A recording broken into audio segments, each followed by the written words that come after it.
Pizza focaccia, a beautiful mistake. You know those times you plan on making something and end up creating something entirely different from your original idea, but it just turns out incredible? This airy, golden brown, crispy on the outside, soft and airy on the inside piece of bread was just that. And here's how you can make it.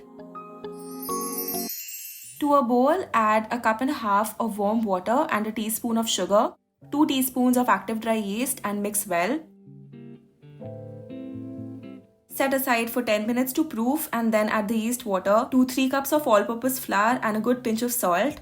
If you want to keep this recipe no knead, you can mix all the ingredients in a bowl using a spatula, or you can even use a hand mixer. I used my hands to combine well, and even though I did not personally add olive oil to the dough, I would recommend you add 2 tablespoons. This dough is pretty hydrated, so it's sticky and a bit difficult to manage, so if you're struggling too much, you can add in 2 more tablespoons of flour to make it a bit easier for you.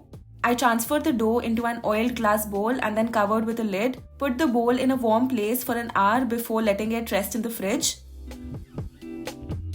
You can refrigerate your dough overnight or up to 72 hours.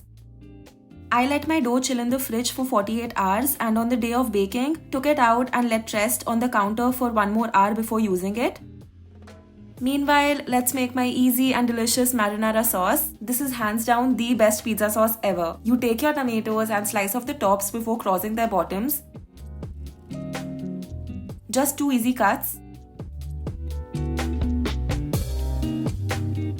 Blanch these tomatoes in hot boiling salt water for 3 minutes and then take them out.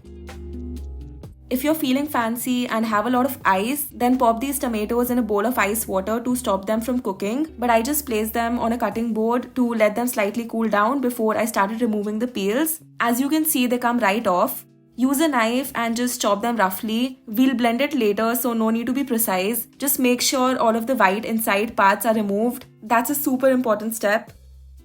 I heated about 2 tablespoons of olive oil in a pan and then added 1 chopped onion and garlic. I never ever measure my garlic, so don't ask me how many pieces I added, but I would just say the more garlic, the better the sauce. So just go ham with it. Saute this for about 4 minutes or so till the garlic has a golden color and the onions are translucent. Add in those chopped tomatoes, some salt and mix very well. The salt will bring out all of that moisture and form a very beautiful mushy sauce. I let this cook covered for 10 minutes, waited for it to cool down completely before putting it into a blender along with a tablespoon of chilli flakes, a teaspoon of sugar and a handful of basil leaves.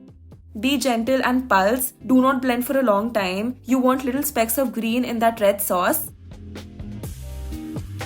It's finally time to make the focaccia. Spread olive oil very generously in a baking dish. The dough in total can make 2 focaccias this size or 1 big focaccia, so you choose. I used half of the dough, used a spatula to transfer and spread with my fingers. Added some more olive oil on top and dimpled the dough using my fingers. You push your fingers into the soft dough and this will help the focaccia from rising too fast and also will push more olive oil into the dough. Add the marinara sauce on top and then use your fingers to dimple again and just push the sauce into the bread. We cover this for about 30 minutes with a cloth and then we'll come back to it and add the vegetables.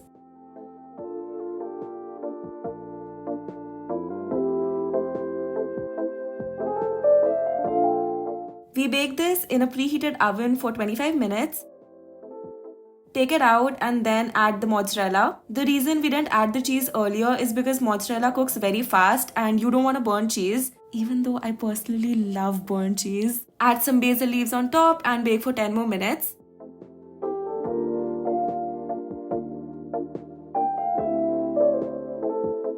Let it cool down completely before slicing and honestly, she's just stunning. I'm straight, but her,